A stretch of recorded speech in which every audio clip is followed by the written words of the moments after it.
Wake Up Warchant, fueled by DeLuna Coffee. Come explore our world of coffee. Established in 2014, DeLuna Coffee is owned and operated by the Lemmix family. Ed, Courtney, and their son Brett.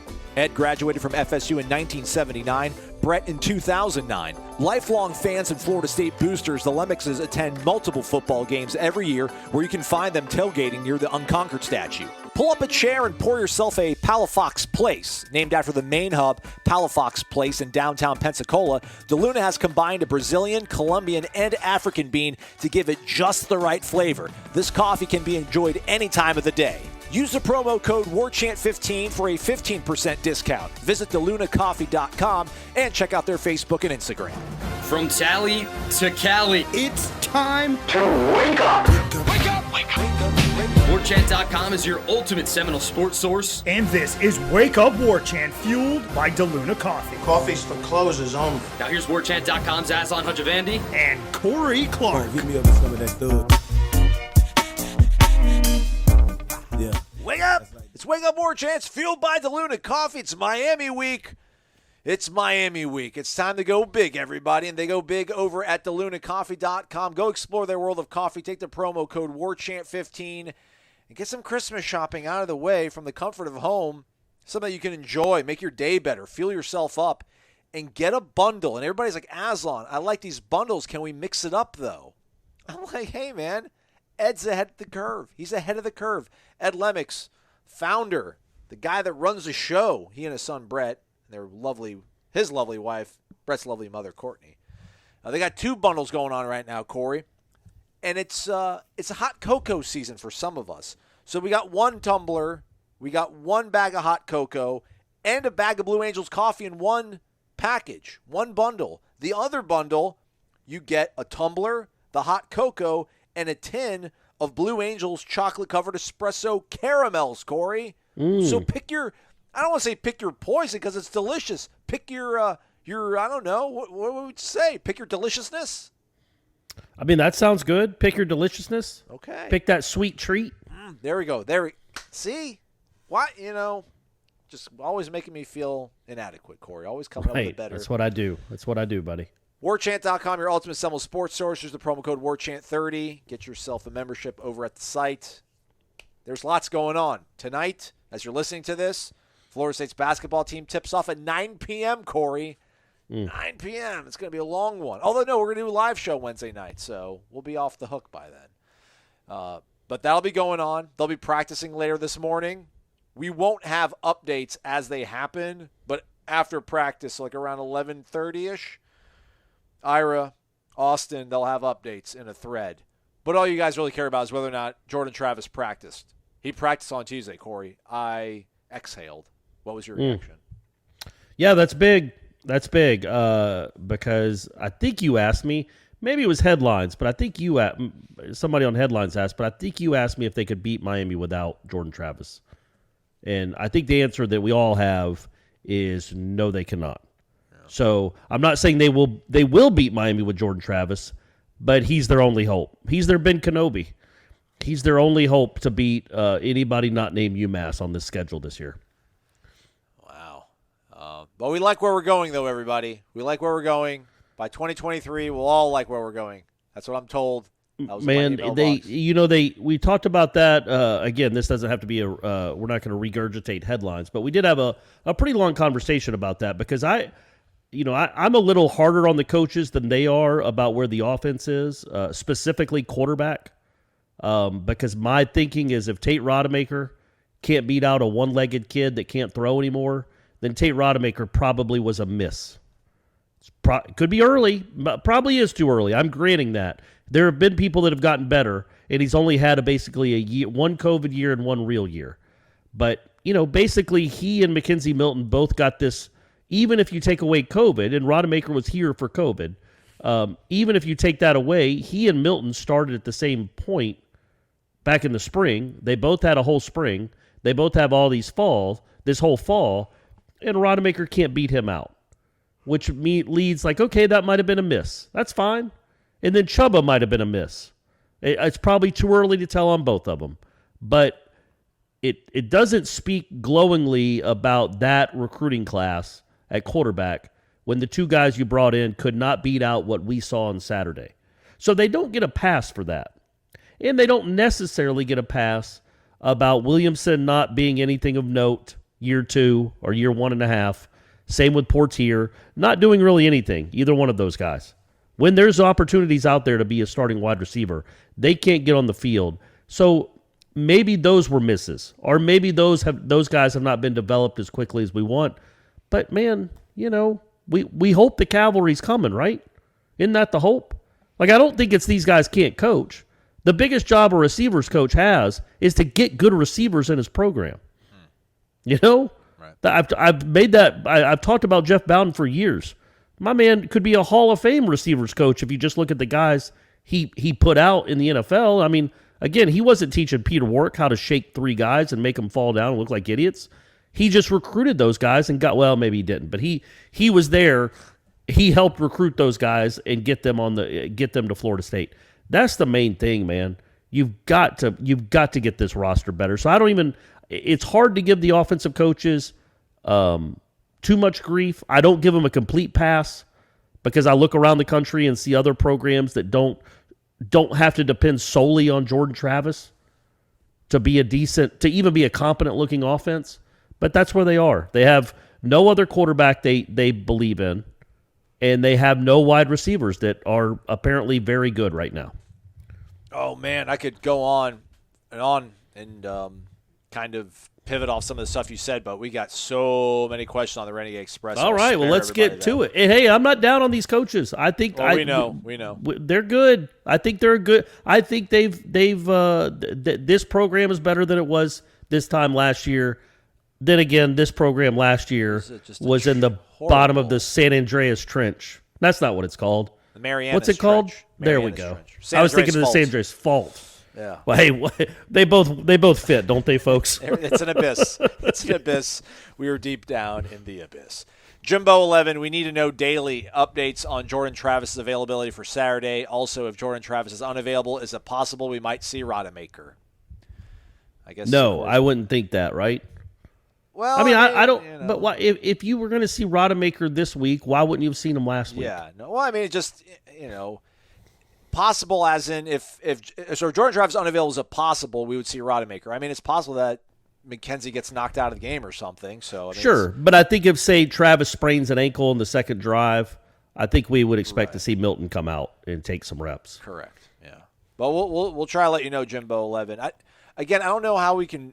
Thankfully, Norvell said on Tuesday, like at the end of an answer, that Ira asked him a question about Jordan. I don't know what he said, but it was a good question, though, Ira. Shout out. But he did the last words out of Norvell's mouth were just like, it was good to have him back out here today. It was like, thank gosh he acknowledged it so that we can talk about it. Yeah. Boom Kid, FSU. Please comment on players who inked and signed with FSU out of high school. Who didn't transfer from another school that will be playing against Miami? Can you parlay that into the coaching impossibility? Oh, here we go. Fuller, Dillingham, and Norvell face in general around this team. My comment is that we should be lucky to have Norvell in these. I wish you could read some of these questions. You couldn't pay some guys enough to come fix the mess they walked into. The process is there. The coaching situationally could be better, but you couldn't trade this team's attitude and heart for anything else. Look, when you look at the starting 22, I don't know how many of them are Florida State guys through and through. I really don't know. Like Brownlee, Deloach. Darius, Maurice. Who else is it? I feel like three-fifths transfer. But your receivers are all other than Parks. Yeah, Robert Scott. Yeah. But your two running backs, I guess you could count Ward. He was a walk-on, but sure, you could count him. Corbin was not. Look, your best players are, Jayshon Corbin, Trayshawn Ward, Jordan Travis. Two of those guys transferred in. The other guy was a walk-on. On defense, I would say your three best defensive players are Jermaine Johnson, Keir Thomas, Jamie Robinson. None of those guys started at Florida State. Maybe you throw in Deloach there, but I just think he's good. He's the best Florida State linebacker. I'm not there yet to say he is a good linebacker. I think those other three guys are good players. I think Fabian Lovett is right up there. He's another guy that transferred in. Robert Cooper is probably your best defensive player that started here. Yeah, man, it is that, you know, when you look at those two Willie classes, they're not here. None of them are here. But the good news is you do have the portal. I mean, what are you going to go get? 10, 12 guys probably in the portal? I mean, they got 13 last time. I figure they got to stick to that, man. Yeah, and if they hit, they got to hit on a little higher rate.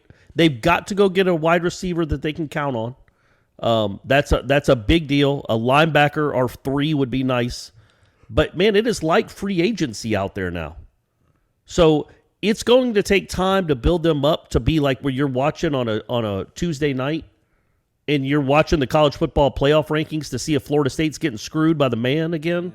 Can't wait. You know what I mean? Those days might be a few years away, but it doesn't have to be that far away to be top 25-ish. I mean, literally, it could be next year depending on what you bring in. Think about Miami in 19 and then Miami in 20. I mean, if you hit on some big-time dudes, maybe even a quarterback and a wide receiver or 2, it changes the whole complexion of the program. So, you know, it's like that's kind of feel like what Miami did, except that kid was already on the roster. But, like, they went and got Van Kozar, and all of a sudden they feel like they're a New Year's Six team. They're winning these close games. They have this confidence and this swag. Hopefully that ends this weekend, but I that's what can kind of give you hope. And I do agree, the rosters they took over, the recruits they took over, I'm not trying to be ugly. They're just not Florida State caliber players. They're not. Now, are these a Florida State caliber coaching staff? Perhaps. The jury is still out on that. I think they are. Aslan's a little more, he's got a little more trepidation. I understand if you do too. But I think we all agree this roster was a train wreck. And they're doing what they can. Luckily for them, the portal is a thing, and they can get 8 impact players next year. Like, what would they be without the portal? You mentioned like that's last what I'm season, saying, man. They would be awful. I mean, if they didn't have Jordan Travis last year, you're talking about you go 0-9. Yeah, they're 0-9. So I don't know how much worse it really could be then at that point. But yeah, I mean, and I don't even know if Jordan was a portal guy, right? Like, I feel like he sat out a year, but now that the guys he got the immediate waiver because he transferred Okay. at the end of 18 and played in 19. But now that the guys fly, I mean, think about this defense without 4, 11, and 10 on it. Yeah, and 0 if you want to count Lovett. Like, literally, their best players are these guys, and that is a cool thing that isn't a possibility. In fact, as we record this, I'm watching a Kentucky Duke basketball game, and like 4 of Kentucky's top 7 players are transfers. Like one of them, in fact, from Georgia, was the best player at Georgia and transferred to Kentucky because it's Kentucky basketball. I still think Florida State football has that allure to a lot of people around the country and a lot of players around the country. I don't think, especially with what you saw with Jermaine Johnson and Keir Thomas, I don't think they'll be struggling to find good college players interested in playing for them next year, even if they finish 4-8. Yeah, I mean, we'll see. You know, obviously, I think Dabo might kind of be forced into having to actually dip into the portal. Maybe some of these other programs to kind of figure out they have to use it as well, so there might be a little bit more competition. But no, man, they did a good job of patching some of these holes. It's just the scary thing is, I mean, they're still 3-6. And a lot of these guys, as Corey mentioned, like the 3 best on the offense, the 3 best on the defense, largely are guys that were not born and bred through this program and you know, been recruited and evaluated and developed. So right. But that's the good news, though, is that those weren't, like, it's hard to hold anything against Norvell yet. Like, he had 2 weeks to recruit 1 year, and they had a COVID year. Now, hopefully, if he can keep this recruiting class intact and maybe add a couple people, there's some big names still out there. All right, well, now you're replenishing the roster with more your caliber of players. Plus, you can still bring in some transfers. So, you know what I mean? Like, I don't know that you hold the fact that Corbin and Travis and Ward are their best players because it's not like Norvell missed on all these guys. He's got a bunch of NAs, or not NAs, incompletes. Yeah. We don't know what this recruiting class is, but we do know he was up against it because of what went on the last year and a half. Well, that's another problem, though. The last 2 years he was up against it, too. So, I mean, no, but he's not up against it now. I know, but there's so much damage that's done because your 18 and 19 were inadequate, 20 and 21 are probably going to end up being inadequate. So, like, you've had 4 classes that you haven't really hit well on, and then you're going to all put it on this poor Travis Hunter kid to fix everything practically. Absolutely, and he better live up to it. He better have big shoulders. But also, this 22 classes where it starts. But then also you have the portal, which is good news. There we go. This is my guy. This might be my burner account.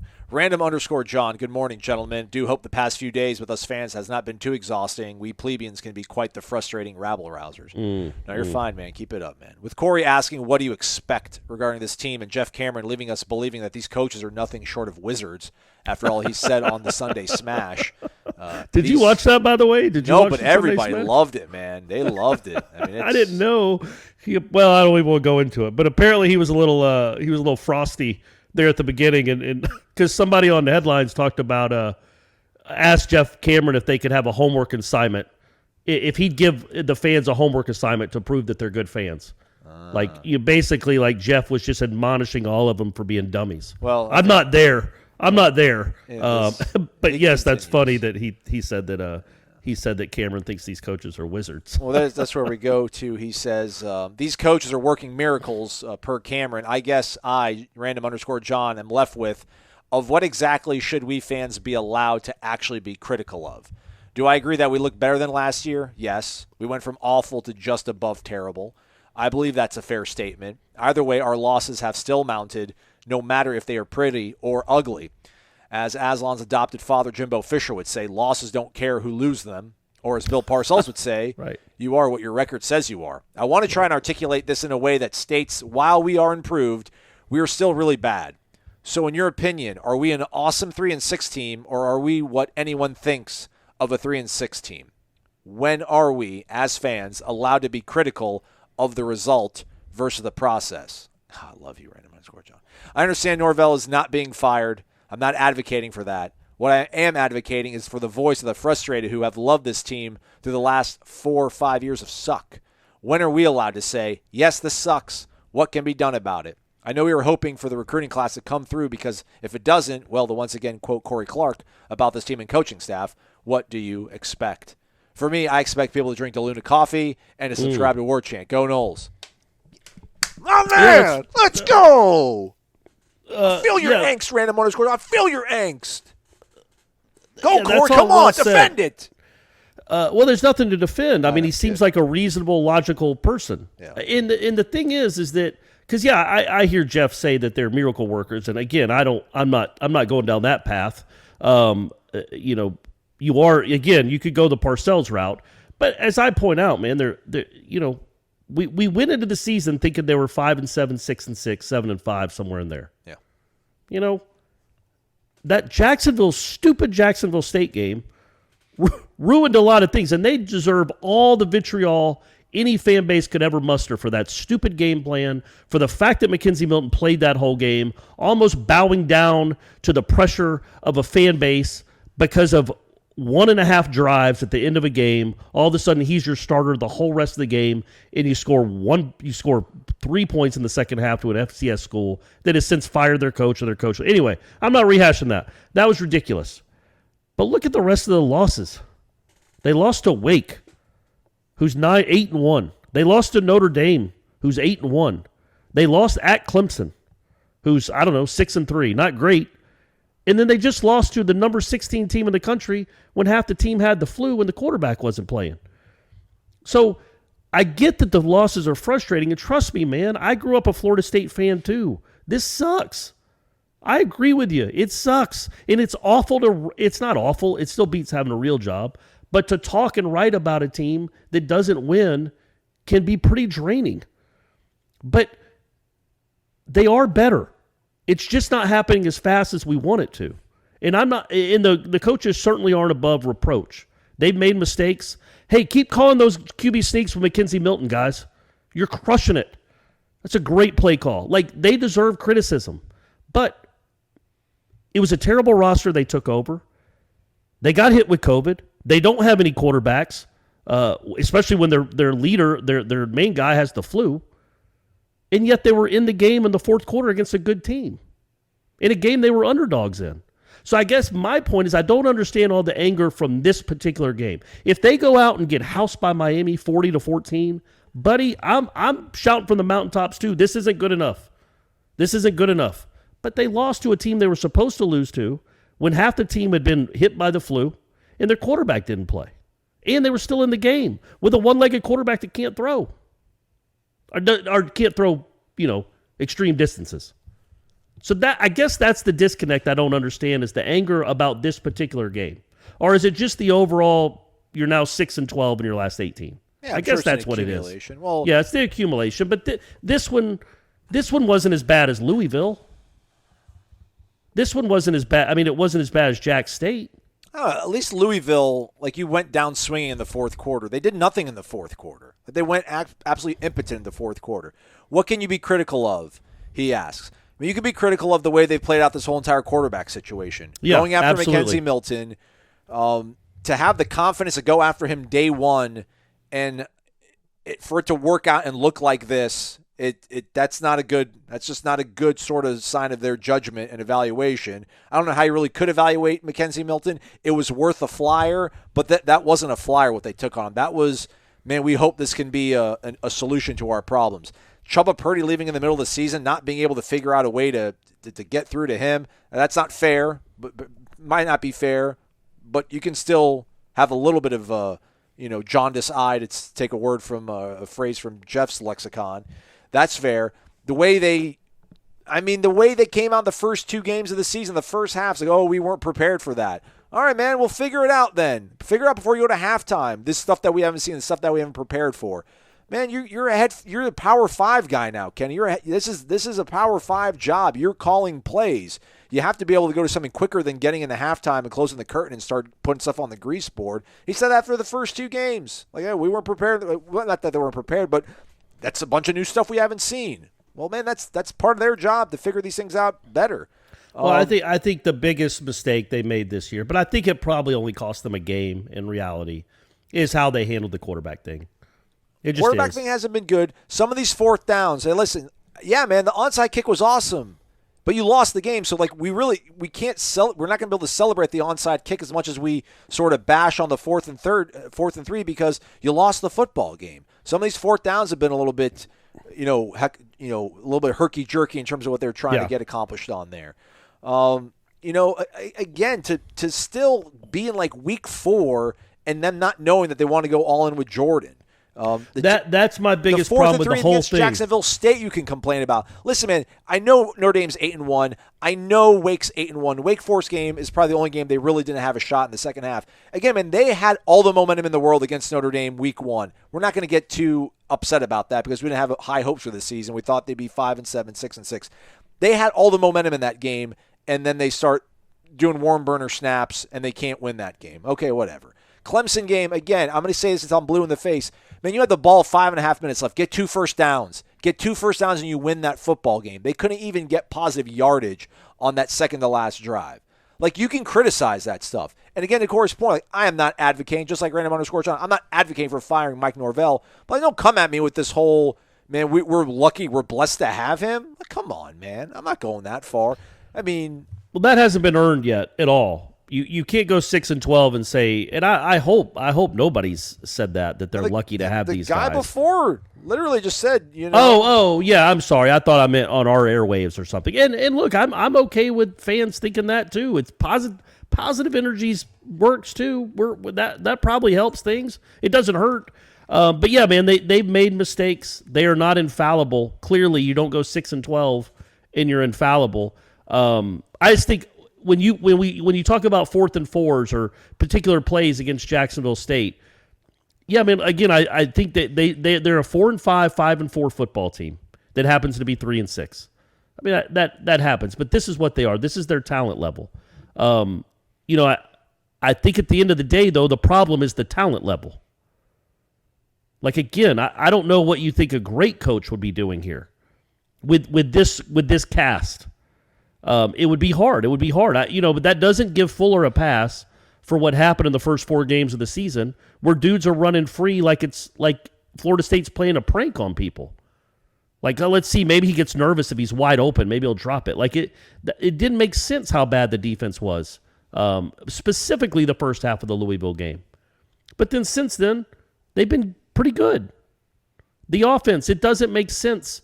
And I think the biggest, when you look at this season, the biggest misevaluation they made was what did they see from Jordan Travis to think that they could run the offense they wanted to run necessarily and have him throw like a traditional, like you saw what happened like the North Carolina game. They just like, this is what we do now. Yeah. We're zone read. Why did it take them 5 weeks to figure that out? And why did it take them 5 weeks essentially to figure out Mackenzie Milton isn't the answer? Like, what did they see in August? Because he didn't practice half of the month. So what were they basing it on? 2018? Or the spring game? Because we watched it and we told people on this show, in the spring, we're like, he's not all that impressive in the spring now. But then in the spring game, he looked really good. And you're like, okay, maybe he's that guy. And then he'd have some moments in August. But it seemed pretty obvious the reason why Jordan Travis was the starter. And then they just flipped it and said, nope, we're going with this guy. And I think if they regretted one thing, it would be that. But also, I don't think it matters because Travis got hurt against Wake Forest anyway on that stupid Hail Mary. And then, not that it was a call, it was he just let the kid hit him. It still doesn't make sense. But that was the biggest mistake they made, I think, for this season. But by and large, they just don't have enough talent. There's just not enough talent on this team to be anything other than a 5-4-ish team. Are they underachieving? Probably by a game or two. But like I said, they're kind of they're a 6-6-ish team that will probably finish 4-8. Last year they were an 0-9. They were probably a 2-10, 1-11 team that finished 3-6. Hopefully next year they're an 8-4 team that finishes 12-0. You hear me, Aslan? Still think Florida State's a 3-point dog at home on Saturday. I wonder the last time that happened. Want to know why that might be happening? Check out BetQL, sponsored by FanDuel. BetQL Daily. It's the must-listen show for sports bettors and sports fans alike. Understand where the market's moving, which smart bets are out there, and have some fun listening while you're at it. Hosts Joe Ostrowski, Joe Giglio, and Aaron Hawksworth, they serve up wagertainment. You know that already, folks. I told you that. It's sports talk you're going to love with betting insight you need each weekday. Missed out on earlier games? BetQL Daily's got you covered there, too, with recaps from some of the biggest recent moments in sports. If you're not sure where to start with sports betting, you're not alone, but go ahead and start with BetQL. That's Quebec Lima for my military alphabet folk. BetQL Daily, presented by FanDuel. You can listen weekdays, 9 a.m. to noon Eastern on Odyssey, Spotify, or your favorite podcast app. Island Chief, wake up! Of course Miami is going to show up with a quarterback that's hotter than a billy goat with a bolt. Yeah, you screwed it all up. Hotter than a billy goat with a blowtorch. Can we give him a proper introduction to this rivalry? I watched that kid. I kind of like him, but I don't like him. It's Miami week, so screw that kid. I feel like he's right up your alley. A little cocky, a little swagger. Yeah, he might be a little too overconfident coming into this game, so I do like that. I do like that. How much should we be willing to invest in making sure he feels pressured and in grave danger because there's no other kind? Keep up the great show. Yeah, just they got to Jacob Pugh, Brad Kaya 2016 him just right out the gate. Let him feel it. Mm-hmm. Let him feel it. Yeah, I think you can get pressure on him because like I said, he's been sacked 17 times. So Florida State's pass rush has to make an impact. It'll be interesting to see how much they max protect. They did that some against. I don't think they had to do it much against Georgia Tech, but against Pitt they did. And their receivers, especially the Rambo kid, but they got other guys. They go and make plays. It's fun to see actually. Receivers that like, hey, that's my ball, and I'm going to go make this guy miss, and I'm going to turn this 12-yard gain into a big play. It's cool to see that. Other teams have that, but either way, the key is to pressure him. I think you'll be okay stopping the run because you usually are. But do not let that kid hit. If he hits 3 big pass plays, you're going to lose the game. Yeah, I could see Florida State like falling into a 14-0 hole in this game and still winning. I could see all right. I could see Miami falling into a 14-0 hole early and winning the game. This is gonna be a fun game. And hopefully Florida State wins, so that it actually will be certifiably fun. Otherwise, we won't be having, I'm a fan of college football, but when this game comes around, I obviously want Florida State to win first and foremost. I don't care if it's pretty or ugly or indifferent. But yeah, man, that offense is just humming.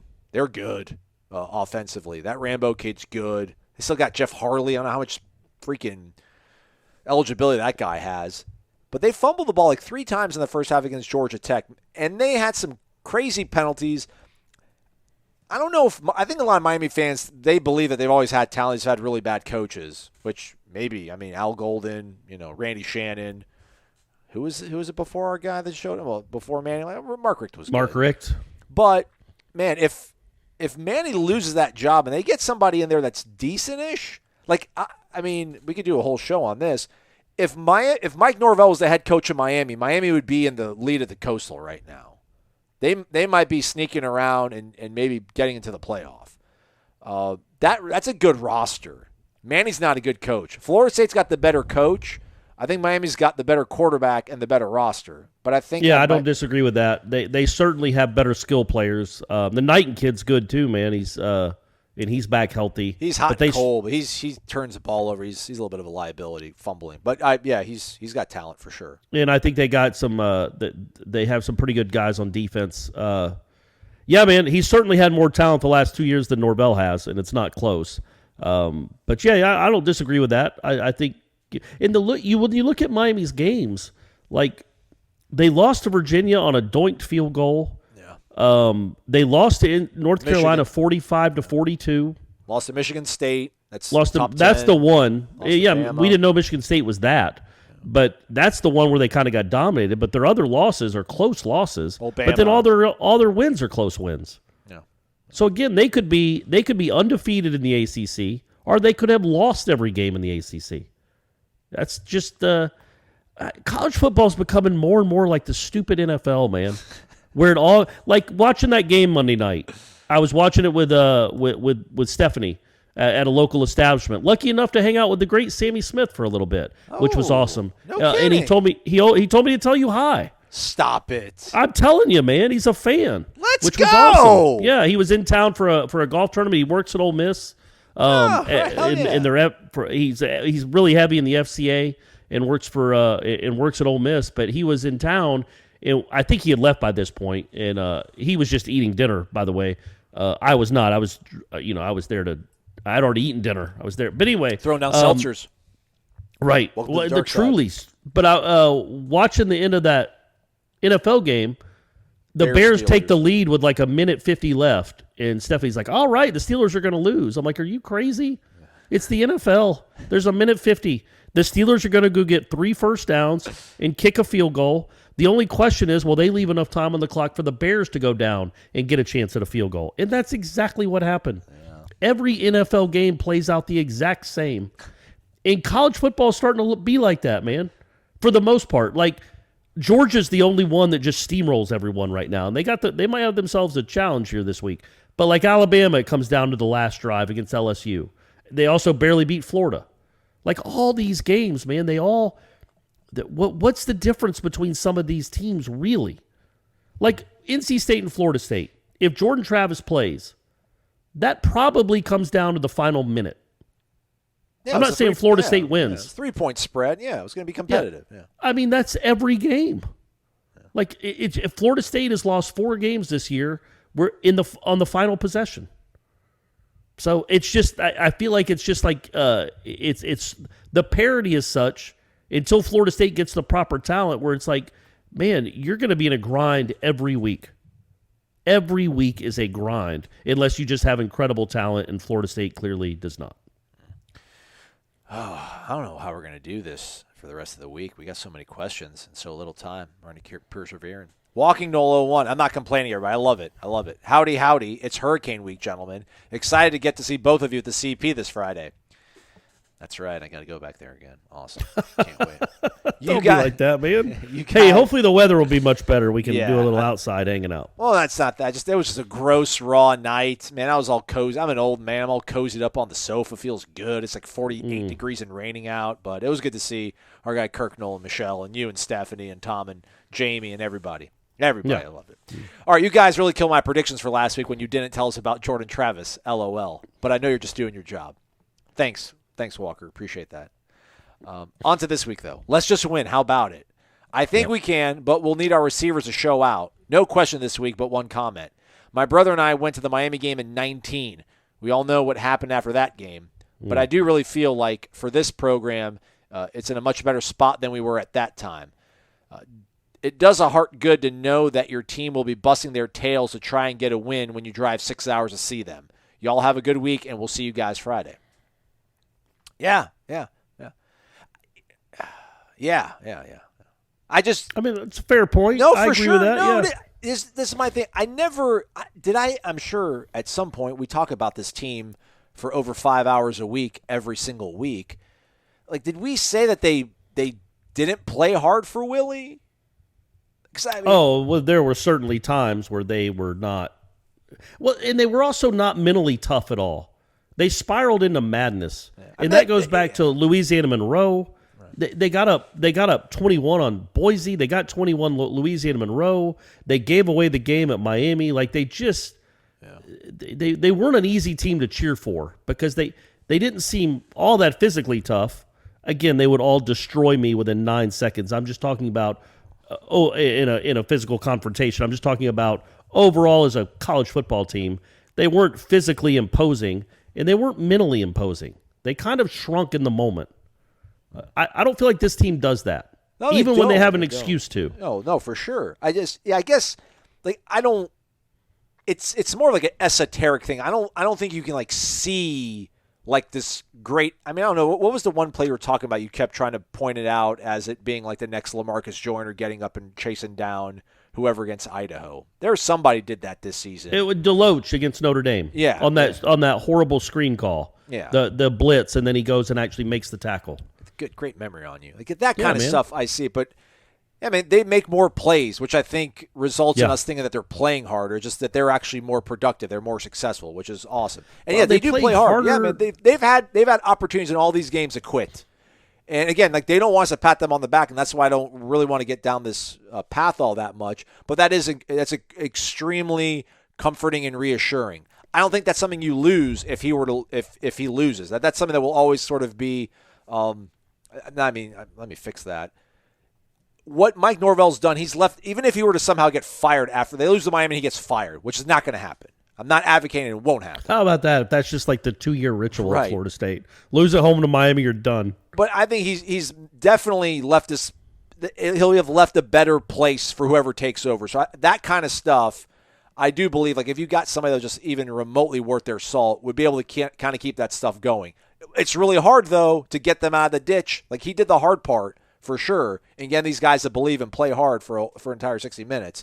I just said that they played hard. But again, I don't know how much of it's visible, but just the fact that like we know that they're not quitting because they are staying in these games for all 4 quarters. Samurai_Noel. I'm doing really bad today. Pick me up, Corey. Wake up, gents. You're doing great, man. Greetings from Southern Japan. Seems like success this week will really hinge on how healthy the team is. Great teams persevere in spite of injuries and illness, but at this stage of a true rebuild, we aren't really at that level. No, correct. Off topic, just want to say how much I appreciate the work you guys do, Aslam, in putting content together with quality. Also, Corey, it's always great to read what you and the warchant.com staff write. Maybe I'm wrong, but it doesn't seem like you all write with bots and word predictors like much of the mainstream media. Thank you for that effort. Go Noles. You are struggling. I am. We're doing this a little bit later at night, everybody. I've been getting to a better routine. Right. Anyhow. No excuses. No, don't blame anybody, right? Do something. Right. Hashtag drink the Luna, hashtag feed the panda. Everything changes right here. We're getting better. Thank you, Samurai Noel. Yes, persevere. Southern Japan, huh? I wonder, so I'm too lazy to look it up on my computer that's on my lap right now, but I bet he's what? So if it's 3:30 our time when the game is played, was it probably Is it 2 days later in Japan? No. How's the time work? Is it 3:30 a.m.? Are they the next day already? Yeah, I think it's the next day. Will he know who won before the game starts? Exactly. That's what it is. Good. There's my joke. I got my joke in. But hey, man, thank you very much. That's very kind. I can't wait. Genuinely cannot wait. I hope it's next year. Maybe it'll be the year after. I genuinely can't wait until this team gets good again because I want. People on Warchant are mad right now. People listening to us are mad half the time. I'm mad half the time. We're yelling at each other. Even Stephanie was like, well, you and Aslan had a spirited show. You guys were like really mad at each other. I'm like, oh, no, not really. I took exception to something he said, but he wasn't even saying what I thought he said. But we weren't mad at each other. But it's like, I can't wait to get back to where they're good again because I want to see what all this looks like. The last time Florida State was great, number one, I wasn't at Warchant. I don't even think I guess Ira was there in 2014. Jeff Cameron and Tom certainly weren't. And this show wasn't around with my man Aslan and doing all his cool stuff on the video. I can't wait until they're good again. And all these resources that Gene Williams has compiled they've already been unleashed. But they've been unleashed for a 3-6 team. Yeah. Wait until they're unleashed for a 8-1 team, dare I say, or even a 6-3 team. Hey, at this point, a 4-5 team. What am I saying? But I'm genuinely excited about when this program gets good again because the fact that we have all of these questions every week and we have all the questions on headlines and people still care and watch, it's cool. It's going to be so much cooler when we get to talk about fun things. Y'all want to blame the logo, Ira coming to Warchant. Maybe that was it. Yeah, maybe he needs to go back to the Democrat. Never. Yeah, 5_. By the way, there's a nice basketball preview with he and Adrian Crawford up on our website right now, so check that out. After you listen to this podcast, though. 5_9, wake up. I'm expecting a shootout Saturday against the Canes. My question might be for after the season. But what are you looking for in these final few games that gets you excited for the future of the program? I enjoy watching Jermaine Johnson, Kier Thomas, Fabian Lovett, Robert Cooper, but they are all gone next season. Well, Bobby can come back. Coop can come back. Fabian can come back. But probably 3 out of those 4 are gone.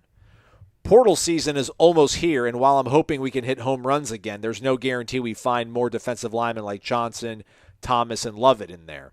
Maybe Dan Lanning could bring in a few backup defensive linemen with him from Athens to Tallahassee in December when he comes to be our defensive coordinator. Right. Insert sarcasm font. Smiley face emoji. Thanks, 5'9".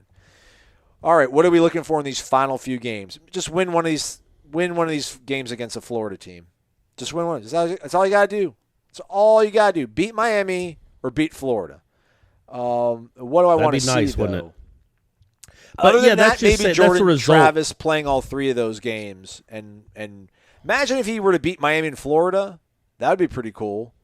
No one's done that since, DeAndre back in 2016. So, yeah, man. Boy, we didn't know what high times we were living in back then with the Francois era. Yeah, man, I think that seeing something in particular, I don't know if there is anything. Maybe McClain somehow busting out and having a 100-yard day or something, giving you something to feel good about out wide. Although you feel good about maybe some of the guys that will be coming in next year anyway. And yeah, Jordan, it'd be nice to see him at least for a half or maybe a whole game look as comfortable as he did against North Carolina. Because it's kind of hard to judge, right? Like, he had the great game against Carolina. Then it's UMass that doesn't count. Then it's almost like Clemson that it doesn't count. And then he didn't get to play in the game that was going to be a really telling, I think, was going to be a telling sign of how much he had improved or how much he had grown and matured to shake off a bad game like against Clemson and see if he could play against that defense. We didn't get to see it. So I guess he's the one to look for. But I also, no matter what he does these next 3 games, short of throwing, totaling 350 yards and 4 touchdowns in each of these games, makes him a guarantee that he's your guy next year. So I don't even know if you could put too much into what he does these next 3 games. I think he will be, but that portal's open, baby. Yeah. And there might be somebody in there that you want to go get. So there's nothing that's it's a hard question to answer to see to answer what I want to see these last 3 games that would make me feel good about it. I just think this season is what it is. We've seen it. It's a 4-8. It's going to be a 4-8 season, and they've gotten better, which we can all say unabashedly they're better. Not close to good enough, yes, but better. Yes. I think it, back to my answer, beat one of the teams from the state of Florida, it dovetails into the fact that to beat one of those teams, to get a win against either of them, you're probably going to have to win a game in the fourth quarter. Like, I don't think they're going to. They're not going to blow out Miami. They're not going to blow out Florida. They're going to find themselves in another situation, whether it's in the swamp, where it's going to kind of be like Clemson or Miami, where it's sort of maybe how it was against Notre Dame, maybe kind of rallying back. They're going to have to win a game in the fourth quarter against a team that's just as talented, if not more talented than they are. Right. The Syracuse game, God love him, but Dino Babers, I don't know what Dino's future in Power 5 head coaching really looks like. And, I mean, he mismanaged the heck out of the clock at the end of the first half. Second half, I don't know what he was trying to set things up for. But, yeah, I mean, he's going to face capable coaches, capable teams, beat those teams so that we can get some, good feeling that when you do start closing the gap, getting this thing back to, hey, maybe they have an 8-9 win roster. There's going to be 2 or 3 of those games that you're going to have to win. When you win 9 games in a season, you don't win all of them by 3 scores. Some of them you probably come back and win in the fourth quarter. They need to do that. They need to put that pelt up on their wall. I mean, the biggest win they had against the Norvell era was North Carolina last year, where they held on for dear life in that game. So go take it, man. When the game is up for grabs, go take it. I want to see that. Yeah, that's the next step, right? We've talked about it. It's something Bowden said way back when. When you take over a program, you lose big, you lose small, you win small, you win big. That's the progression. Right now, they're in the losing small area. It would be nice to not have to wait to next year to start winning small. Go ahead and win 2 of these 3. I don't care if they're 31-30 or 9-6. It would be good for these guys that are going to be on the roster next year to feel good about the way they play in a fourth quarter, as opposed to always coming up short, which is what they've done, save for the Syracuse game. Hey, folks, are you interested in investing in cryptocurrencies, but you're not sure where to get started? Like, who do I reach out to? Do I call my banker? Do I call my hedge fund dude?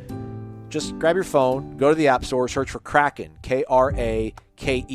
With that app, the Kraken app, you can buy and sell over 50 of the most popular cryptocurrencies like Bitcoin, like Dogecoin, like Ethereum, all on the go from the palm of your hand. It's so easy to get started. Just download the app, create an account, answer a few questions to get that account started, and then boom, you can invest in minutes. And as I keep saying, the best part of all this is, they say what, big risk, big reward or whatever, Corey. No, you can get started with just $10. $10 to get you started in the crypto game on the Kraken app. So find out for yourself why Kraken has been one of the highest rated places to buy crypto for the last 10 years. Visit kraken.com/warchant or search for Kraken in the App Store. Big Steve-O 22, Corey says, wake up! Hope all is well, gentlemen. I asked Devontae Love Taylor this question on Trench Talk, but I want to get your take on it as well. How huge would a win this weekend be for the program? Oh, it's that simple. We've got 2 questions, but we'll go with that one. Man, it's really big. It really will, big. but then, what if you lose to Boston College? But then if you, I don't think it matters. What if you lose to Miami, but then you beat Florida? That's why I'm not trying to diminish this game at all. I think if they win this game, will you feel better about? Will this be a better feel-good moment for you as a Florida State fan, more so than beating North Carolina last year? I know it's Miami. Miami. It's been 4 years. But I don't know, man. I felt really, really, really, really, really good after the North Carolina game because I thought there was an opportunity that was going to flip everything on its head right then and there. And then we saw what happened. There's no more illusions. Because even if they do beat Miami, you still are going to coin flip games your next 2 weeks. But, yes, I guess you're feeling incredible because you've beaten those people. Yeah, you stop the streak. They've beaten you, whatever it's been, 4 or 5 in a row. Yeah, man, it'd be. Let's not give him too much 4. It'd be the biggest win, I think. It'd be bigger than what he did against North Carolina. Either one of those games. Again, one was a COVID year in front of 11,000 people. This would be his win, and it'd be a rivalry win. And these guys have never felt that, so it would be just Especially last year, you lost 52-10. To come back the next year and beat that same team with a better, and that team has a better quarterback, that would be incredible. That would be not incredible. It's not. We're not talking about 2000 Miami, but it would be a very good. It would be a very good sign, and I think it would be pretty big for. I don't know, monumental, enormous. It would be a very big win for Norvell in this program. Yeah, the state is up for grabs right now. Absolutely. Who would have thought that? Who would have thought that 6-8 weeks ago? But this state is up for grabs. Win that game and then finish the drill at the end of this month. And, yeah, man, I'm feeling a lot better. I am, and you all are feeling a lot better, too. Who cares about me? You all are feeling better. Well, that too, man. Like, good. Just it would make the fans, like, everybody knows, like random_John said, everybody knows Norvell's not getting fired. I don't think most people want him to get fired. But there is noise in the system, and it's not going to go away until you start winning games like this. This is not a good Miami team. It's probably more talented than you, but yeah, and they're on a 3-game winning streak, but they're really close to being on a 5-game losing streak. So they're not unbeatable. You can win this game. You're a 2.5-point underdog. Go win the dang game. In fact, don't just win the game.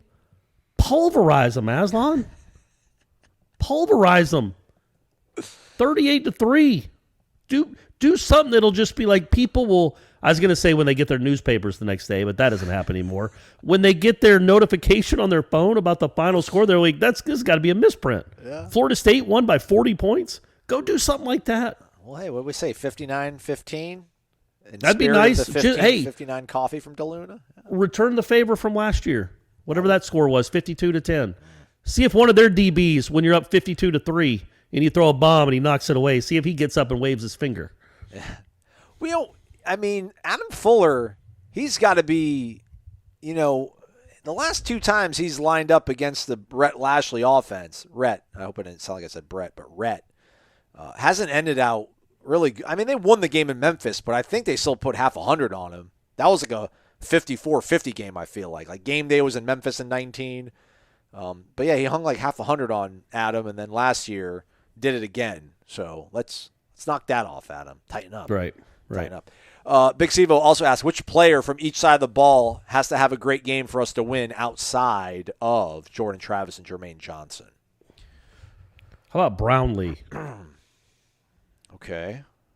Yeah, I mean, it's going to be either secondary or Kier, right? I mean, what about Jamie Robinson? Okay.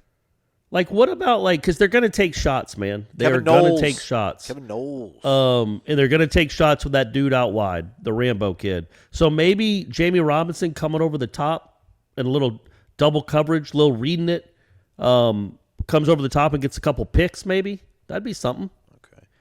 Okay. Dark horse, Akeem. Akeem Dent's going to have a good game. Oh, well, okay. But, I mean, hey, he's out there a lot, and you're right about that. He is. When things go wrong, he's usually kind of, unfortunately, in the camera angle of it. So yeah, he can figure out a way to not have miscommunication happen on the back end. Maybe get back to some of that aggressiveness he had against Clemson tackling. Maybe he was sick. That would help. And then offensively. I don't know. That's the thing with Jordan. Does it matter if your offensive line does their job? Because he's even if it breaks down, he still has the ability to even everything out. And Andrew Parchment, man, I don't know. Just give us one game. Ira was talking about this a few weeks ago at practice. There was a certain point where it just seemed like, okay, this is obviously not going to be nearly as fruitful as we hoped. But just pull out one of those games. Pull out one of those 5-catch 110-yard games you had against Oklahoma State 3 years ago or whatever it was. Just give us one of those. Just one, man. Make it this That'd game. Be nice. I was going to say Pokey just because he was so bad last week. And again, the same thing with Akeem with Pokey. I don't know how sick he was. The way they talk, there were some guys that were taking IVs just to practice, and some of them were really sick and still played. So I don't want to give any of those guys that are on the field too much grief without knowing if they were sick or not, because heaven knows I would not play a football game with the flu. Are you kidding? But Trayshawn Ward has been non-existent these last 2 weeks. Yeah. Not almost as if he's not on the team. And he is too good a player to get, I think, 6 or 7 carries total 9 touches total. Only 9 because he wouldn't go catch a punt. Could have been more like 11. But 9 touches total the last 2 weeks, man. You've got to get him involved. Get your best players the ball. And so I'm going to say Trayshawn Ward is a guy that needs to have a good game. I like it. NYC_Nole_2. Wake up! The reason I've been saying wake up on some of these and not, all of them is because some of these people put exclamation marks after their wake up. So just reading what's on the teleprompter. I'll go with first names. It's Zach from NYC. You've posted many times NYC_Nole_2. He's the one with the Charlie 92 versus Miami scrambling away avatar. Right. Not to be confused with NYC Nole, Paul Gleason. Right. Yeah. It's Zach from New York City, and it's Miami week. No matter what our record is, I can't help but get excited for this one. In a hard-fought year, it's helpful to have these rivalry games at the end of the season. Motivation is not a question. Also, I feel this bears repeating in case any confusion exists, but there is no question. Miami and Florida are hated rivals in a class entirely different from Clemson. Always have been, always will be. I'll take a win over the Canes 11 out of 10 times over a win versus Clemson. Oh, all right. Maybe sub in Florida for me. Sub in Florida. Could maybe endorse that. Early in the year, I posted I wanted to see plus or minus 5 wins. I guess give or take 5 wins.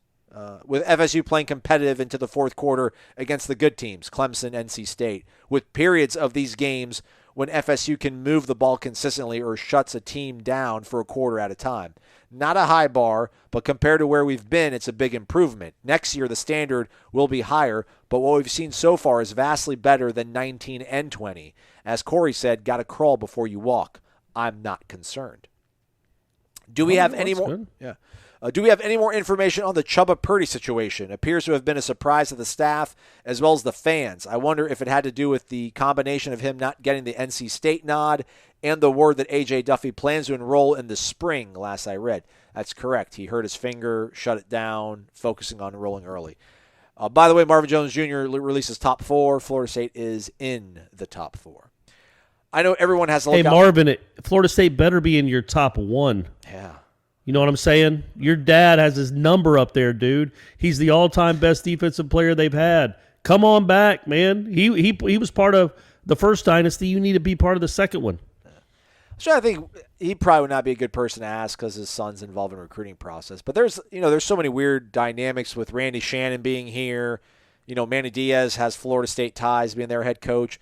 I guess apparently Miami's offensive line coach, Garen Justice, has MBA from here, was a GA year 1 and 2 when Jimbo was here, when Bobby was still running the show.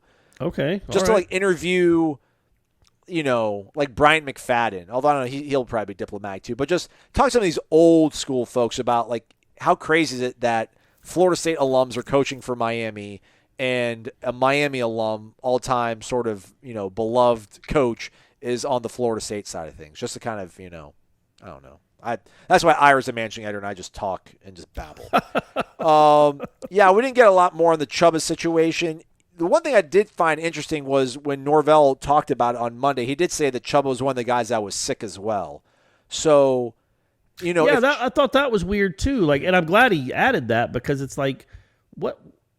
So it's not like he could have been told, hey, man, Jordan's sick. He's probably not going to play, so McKenzie's going to be the next guy up. Because I think McKenzie was dealing with it too. It sounds like it hit the whole QB room. Yeah. So I was just assuming pure speculation that it had to do with him finding out Mackenzie Milton was going to play if Jordan Travis couldn't, and him being upset with that. But then my man was sick too. Yeah. So who knows, man? Who knows?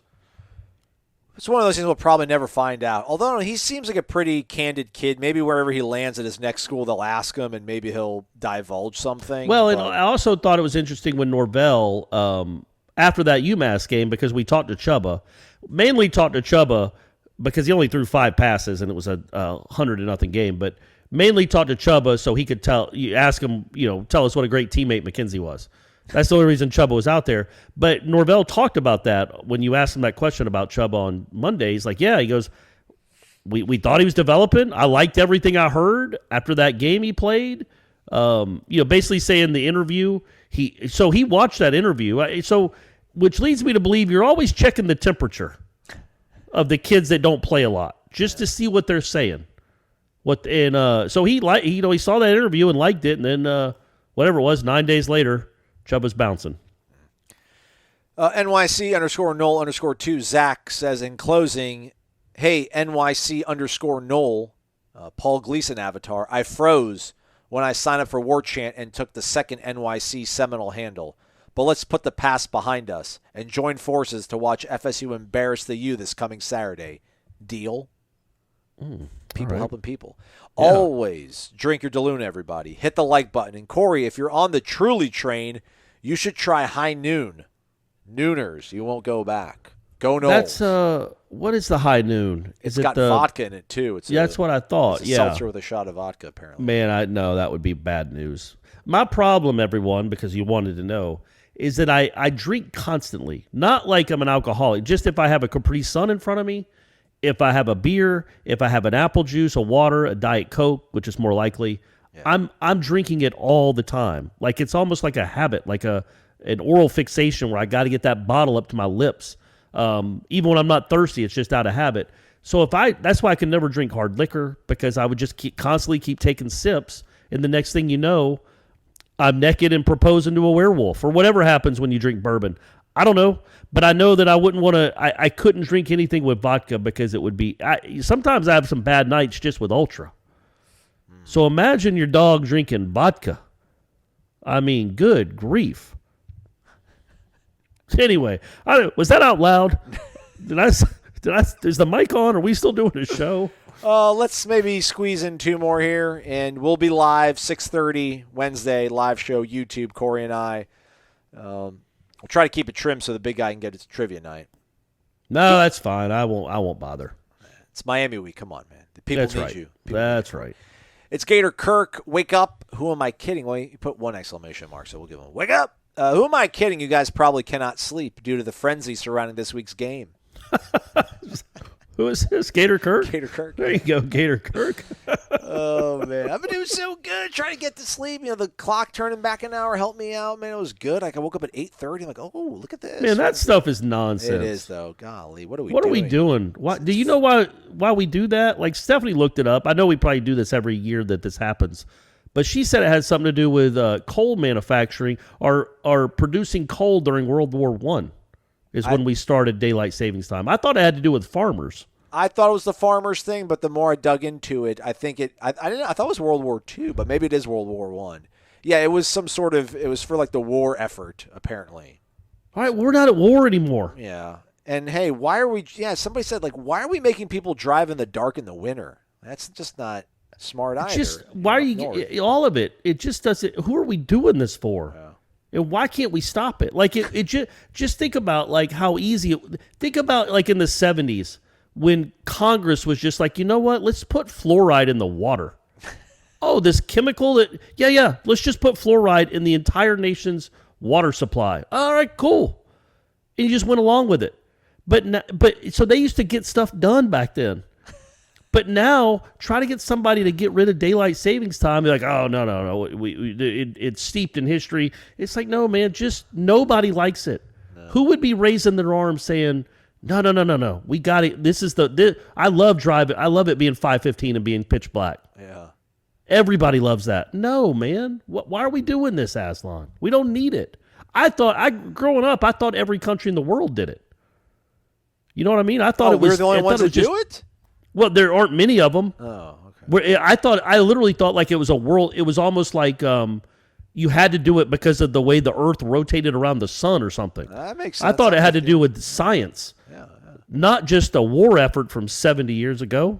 Anyway, what are we scared about? Like Y2K did nothing. So what's going to happen if we don't? I mean, we were worried about the calendar going from 99 to 00. Like everything was going to end and nothing happened. So what's going to happen if we stop turning the clock back? Nothing at all. I think, didn't Rick Scott try to do that? Like, I think it was mostly symbolic. Like, he wasn't going to fight tooth and nail for it. But I feel like the former governor tried to get something spearheaded. Where legitimately, though, that should be, I mean, that would be my platform. I wouldn't talk about anything else. Like that, and we're going to go back to NCAA Division I and 1AA. We're getting rid of the FBS, FCS stuff. Oh, I'm with you on that too, sure. And the first weekend of the NCAA tournament's the round of 64. Like it's the first round. It's not the play-in game. Like the first round's the first round. All this stuff. The Monday after the Super Bowl is a national holiday. I mean, these are all the things on my platform, but mainly it's daylight savings. What's going to be your victory meal after the game this week? Not including the sponsors. Thank you for your work, and thank you for working for the people. Go Noles. I try to get to Chipotle sometimes. I'm not going to lie. After I go to the stadium and I film the rap with Corey and Ira, I will bear the student hurricane madness, and I'll go to the Chipotle. But I went after. Yeah, I mean, I've gotten to these barbacoa bowls. I was a big burrito guy, but I'm like, maybe the barbacoa bowl is where it's at. Really, and it is. But man, it's lawlessness over there. Like they closed at 9:00 the other night, and on their door it says, like if you search them on Google, it says they're open till 10. On their door it says we're open till 11, and then you show up at 9:00 and they put a sign out front like we're closed. So probably out of food or out of staff. Yeah, something like that. So that would probably be my victory meal, or I'll just come home and have like my, I do meal prep, so I just cook a bunch of chicken at the beginning of the week. So I'll probably just do that. Nothing fun. So I was when you're a single man. Nothing fun. Yeah, I don't know. I'd go out to a local establishment with my Trulies, and maybe eat some chicken wings. Yeah, wings? I'd probably do a little chicken wings. Yeah. Okay. Sabaxley 12-12, gentlemen, wake up! Miami is coming in riding a 3-game win streak and the reincarnation of Vinny Testaverde at quarterback. What is your guys' favorite memory of Miami, Florida State? Sabaxley says for him it was Rock Preston or Preston Parker walking around picking up and drinking from the water bottle that the fans of Miami were throwing at them. It was Preston Parker. It was. Rock Preston had a good Miami moment too, but that particular one was Preston Parker. Anyways, great week of podcasting. Love you guys. He sent this on a Monday, so that shows. So he knew we were going to be great. Even before it had happened. And I haven't been. So thank you, Sabaxley, picking me up. I'm trying to make it to the CP on Friday for happy hour, but living an hour away in the central time zone makes it a little early. But my wife and I are trying our best to work it out. We will definitely be there for the game Saturday. 37-28, good guys. And as always, F Miami, FF Miami. Nice. Isn't that 37-20? That feels like a 20. Was that 2010? 2011? 37-28 feels like a recent final against them. Yeah, I don't know. I'll look remember it the up. Score. I'll look it up and I'll say, what's my favorite memory of Miami, Florida State? Oh, man, that 97 game, right? 47-0? That was pretty sweet. Sacking the guy into the goalpost. Yeah. That was a good moment. Scott yeah, Covington. So speaking of that. He had a name, Corey. Well, he did have a name. Was it Ryan Clement, or was it Covington? It was one of the two. Yeah. Does it matter? It doesn't. Bums. They might as well have both been thrown. I guess that's how at the reunions they differentiate themselves. Like they write on their little name tag, not the one that got slammed into the goalpost. I mean, no quarterback's ever been sacked into the goalpost before. That's impossible to do, but whichever one of them managed to do it. Speaking of, though, that's a good segue to talk about the video we're doing this week, where Jeff, Gene, and I, the three oldest Florida State fans on the Warchant crew, not in age, because obviously Ira's much older than I am, but just we've been going to games longer. We're doing our top 6 plays of the rivalry. Like, I picked my 2 favorite, Jeff picked his 2, and Gene picked his 2. And we also have the highlights. We're allowed to use those. So, anyway, be on Warchant, be on our Warchant YouTube page, probably Thursday, maybe Wednesday night, but probably Thursday, and you'll get to see that video. It should be a lot of fun. I hope Tom's editing that. I don't have no. He is, yes. That's a T Lang joint. Let's go, T Lang. Hey man, we're deep. We got a deep bench, man. That's the beauty. Well, I don't want to spoil it then. Don't spoil it then, Corey. Right? Like tease it. So I guess what would be your number 3 one then? So my number 3 one, as it turns out, and I brought this up with the great Sammy Smith the other night, was in 1986, the kickoff return where Keith Ross runs it out to the 10 and then throws it all the way across the field to Dexter Carter, who short hops it and then runs untouched 90 yards for a touchdown on a kickoff return. Ran up to the 10 and threw it all the way across the field. Miami hadn't seen it before. and Dexter Carter scored a 100-yard, and that was an awesome Miami team. There would have been a game. I reminded Sammy of that. Well, not that I needed to remind him of it, but that Florida State was in the game. It wasn't a great Florida State team. They were young, but that was the Miami team that lost to Penn State in the Fiesta Bowl when they were number 1 all year. Oh, the fatigues. But it was it was a close. Yeah, they're like the Japanese didn't eat lunch with America before they bombed Pearl Harbor. It's like, yeah, the Japanese lost the war. That's not the comparison you need to be making there, big guy. But that game, Florida State was right there in it in the third quarter, and Danny McManus got hurt, the quarterback, and Sammy Smith separated his shoulder, and then they lost the game. But that would be my number 3, would be that particular play. For the first 2, check out the video that'll be dropping on Right. warchant.com. There you go. Hey, you guys got to remember, man, we never beat Miami when I was here. Yikes. So, And those weren't great Miami teams.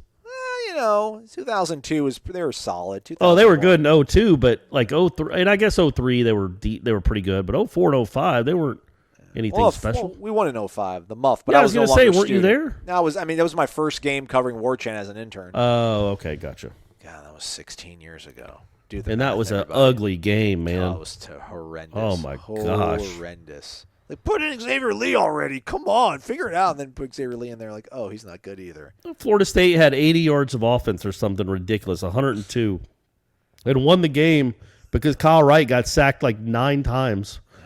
Oh, that's just awful. That was awful football. Let's go out on this. It's good spirits, good vibes for all you. Black Burt. I think we got like 12 more, Corey. For Friday's going to be. All right. Okay. Friday's going to be robust. Good morning, guys. My dad has a saying: everyone knows what to do with the bull, except the guy that has him by the horns. There's been a lot of that lately. We should have done this. We should have done that. Fire this guy. Fire that guy. Blah, blah, blah. We've gone from getting blown out of games the last few years to being a couple plays away from winning games.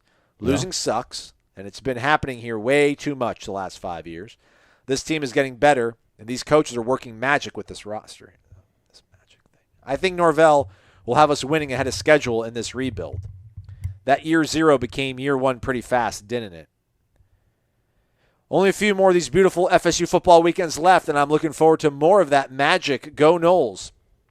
P.S. Corey, I left Game 4 of the World Series at the end of the 6th inning because I'm bad luck for the Braves. They usually lose when I watch. I left, they won. It's a whole weird thing. Who is this? Black Burt. Esquin's He's saying buddy. he left the game, like he was at the game and left it? That's what he says. I left Game 4 of the World Series at the end of the 6th inning. Man, see, Say that a 5 kindred, times fast. a kindred spirit. Yeah. And look what happened. Like me leaving Game 2 of the NLCS, and they come back to win. The Braves are down 2-0. They get a run and then 2 back-to-back home runs. Yeah, man, people understand. People understand. I'm not as crazy as I think. I don't know. Is year 0 year 1 now? Well, look, I think I agree with that sentiment. Maybe not that they're doing magic because they're 3-6 now. Like if they were 6-3, you'd be like, this is magical. 3-6 is not a good record. But the point remains, the sentiment remains. They are in these games, and it is not a good roster. Sorry to interrupt. Isn't it crazy that there is this sort of bubbling sentiment coming off 2 losses too? Like.